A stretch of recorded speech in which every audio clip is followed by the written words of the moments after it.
সাতক্ষীরার ভোমরা স্থল বন্দরে অনুষ্ঠিত হয়েছে শুভেচ্ছা র্যালি। বিস্তারিত আব্দুল ওহাবের পাঠানো তথ্য ও ভিডিও চিত্রে। আজ বুধবার সকাল 10টায় এক শুভেচ্ছা র্যালির আয়োজন করে ভোমরা স্থল বন্দর কাস্টম C&F অ্যাসোসিয়েশনের নতুন কর্মকর্তারা। জানা গেছে, দীর্ঘদিন যাবৎ অচল অবস্থায় চলে আসছিল বন্দরটি, যেমন কাজের গরু কেতাবে থাকলেও বাস্তবে নাই। তবে দেশের বর্তমান সরকার প্রধান ডক্টর মোহাম্মদ ইউনূস সহ সকল সহযোগীদের উদ্যোগে সিংহদ্বার খুলে গেল ভোমরা বন্দরের। সম্প্রতি সরকার প্রধান ভারতীয় গুঁড়া দুধ ব্যতীত সকল পণ্য আমদানি করার অনুমতি সহ গেজেট প্রকাশ করায় সরকারের প্রতি শুভেচ্ছা অভিনন্দন জানিয়ে বক্তব্য রাখেন C&F এর আহ্বায়ক হাবিবুর রহমান, সদস্য সচিব ওয়াহিদুল ইসলাম। অন্যদের মধ্যে বক্তব্য রাখেন রাইসুল হক, নাজমুল আলম, লুৎফর রহমান, হাদুজ্জামান প্রমুখ।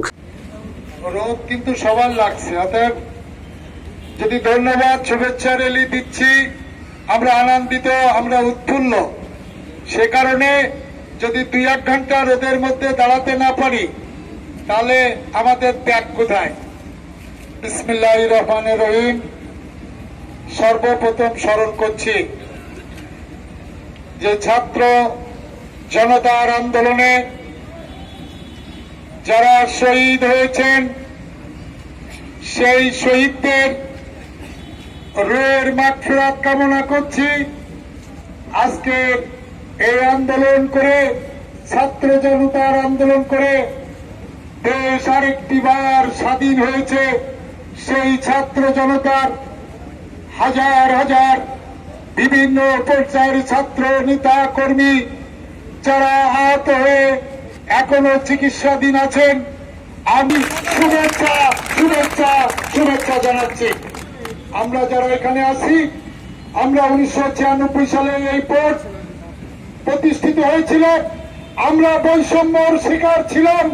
তাই আজকে তাদের পরিবার পরিজন নিয়ে ভালোভাবে বেঁচে থাকার সুযোগ সৃষ্টি করেছেন এই সরকার।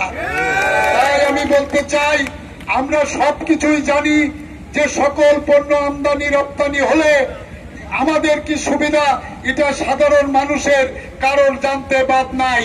তাই এই কথা মনে রেখে আমরা এই স্থল বন্দরে সকল প্রকার অনিয়ম, দুর্নীতি এবং কোন যেন বিশৃঙ্খলা না হয়, কোন ষড়যন্ত্র নয়, সেদিকে আপনার আমার সকলের সজাগ দৃষ্টি রাখতে হবে।